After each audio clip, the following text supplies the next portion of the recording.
Pernah kepikiran nggak terbang lebih cepat dari peluru? Atau gimana kalau secepat meteor? Nah, kali ini nih kita bakal ngulik gimana manusia bisa mewujudkan fantasi gila soal kecepatan ini lewat 3 mesin terbang paling ekstrim yang pernah ada. Oke, kita mulai dari pertanyaan yang bikin penasaran. Emang ada ya pesawat yang saking cepatnya sampai rudal aja nggak bisa ngejar? Kedengarannya kayak film fiksi ilmiah ya kan? Tapi jawabannya ada, beneran ada. Dan kita bakal kenalan sama yang pertama sekarang juga. Ini dia, ikon dari puncak perang dingin. Namanya SR-71 Blackbird. Pesawat ini bukan buat perang, bukan buat nembak. Misinya cuma satu, dan itu absolut. Jadi hantu di angkasa.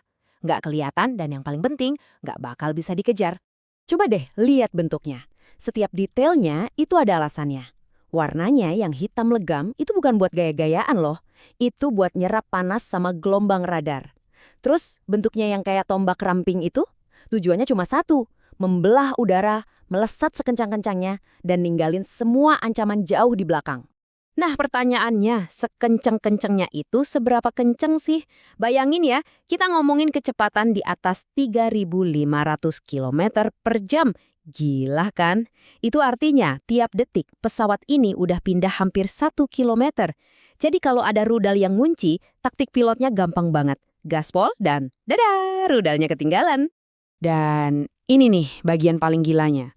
Waktu dia ngebut di kecepatan puncaknya, gesekan sama udara itu panas banget sampai badan titaniumnya itu bener-bener memuai beberapa senti.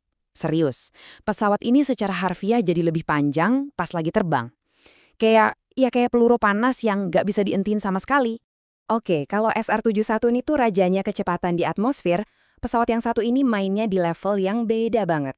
Kita pindah nih dari pesawat jet biasa ke sebuah roket yang ada pilotnya. Namanya North American X-15. Udah, lupain yang namanya landasan pacu.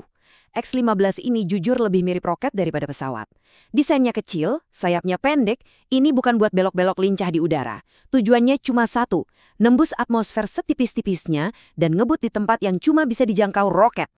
Cara terbangnya juga dramatis banget. X-15 ini nggak take off, tapi dijatuhin. Jadi dia digendong dulu sama pesawat induk ke atas, terus dilepas gitu aja. Nah, di momen hening pas jatuh itu, wush, mesin roketnya nyala dengan kekuatan gila, langsung nembakin dia ke pinggir angkasa. Hasilnya, kecepatan yang bener-bener di luar nalar. Lebih dari 7.000 km per jam. Ingat si Blackbird yang tadi kita bilang cepet banget? Nah, X-15 ini 2 kali lipat lebih cepat dari itu. Kebayang nggak lompatan teknologinya? Nah, lihat deh perbandingannya di sini. Kelihatan kan, lompatannya itu gila banget. Ini bukan cuma nambah kecepatan dikit-dikit, ini beneran terobosan. Dari yang udah dianggap paling cepat, tiba-tiba ada yang 2 kali lipatnya. Ini baru namanya menembus batas. Terus, gimana rasanya jadi pilotnya? Wah, luar biasa pastinya. Kata mereka, di titik paling tinggi, langit di atas itu jadi hitam pekat kayak di luar angkasa. Dan dari sana, mereka bisa lihat lengkungan bumi dengan mata kepala sendiri. Mereka ini bisa dibilang astronot pertama yang terbang pakai pesawat bersayap, nyentuh angkasa, terus pulang lagi. Oke, kita udah lihat pesawat yang nggak bisa dikejar rudal sama yang bisa nyentuh angkasa. Tapi, tunggu dulu, ini belum selesai. Sekarang kita bakal kenalan sama mesin yang bikin kecepatan X-15 tadi kelihatan kayak lagi jalan santai. Siap-siap, ini dia, NASA X-43. Pertama-tama, ini nggak ada pilotnya. X-43 itu tanpa awak. Kenapa? Ya karena nggak ada manusia yang tahan sama tekanan sekuat itu di kecepatan setinggi itu. Coba lihat deh bentuknya. Aneh kan? Lebih mirip papan selancar bersayap daripada pesawat. Desain yang radikal ini ya emang satu-satunya cara buat mencapai kecepatan yang dulu cuma mimpi. Terus, rahasianya apa? Nah, ini dia kuncinya. Mesin super canggih namanya, scramjet. Gampangnya gini, bayangin aja sebuah pipa kosong. Nggak ada baling-baling, nggak ada bagian yang muter-muter.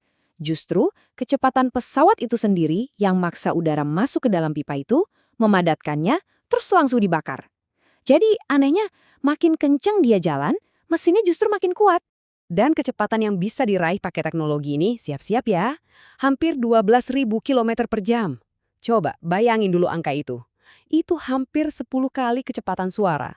Saking cepatnya, kita bisa kelilingin bumi kurang dari 4 jam. Coba kita lihat lagi grafiknya. Lompatan dari X15 ke X43 itu bukan lagi sekedar naik kelas, ini revolusi. Jarak kecepatan antara X15 dan X43 itu lebih jauh daripada jarak antara X15 sama pesawat penumpang biasa. Gila kan? Si X43 ini benar-benar ada di liganya sendiri. Di kecepatan kayak gitu, hukum fisika jadi beda. Gesekannya sama atmosfer itu dahsyat banget sampai udara di depan pesawatnya itu beneran kebakar. Jadi kayak ada bola api di depannya. X-43 ini udah nggak terbang lagi, tapi lebih kayak melesat. Jadi meteor buatan manusia yang membelah langit. Oke, kita udah lihat 3 monster kecepatan ini. Terus, apa gunanya sih semua ini? Apa cuma buat pamer rekor doang? Nah, ternyata tujuannya jauh lebih besar dari itu.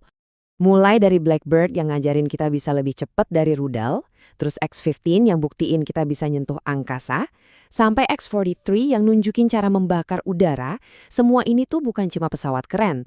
Masing-masing adalah langkah penting, batu loncatan buat mimpi manusia menaklukkan angkasa. Teknologi-teknologi gila yang lahir dari eksperimen ini nantinya bisa jadi dasar buat pesawat penumpang super cepat atau bahkan buat perjalanan antar planet. Jadi ini bikin kita mikir, dengan kemajuan secepat ini, kira-kira kapan ya perjalanan keluar angkasa itu bakal semudah kita pesen tiket pesawat sekarang? Menarik buat dipikirin. Oke, terima kasih udah nyimak.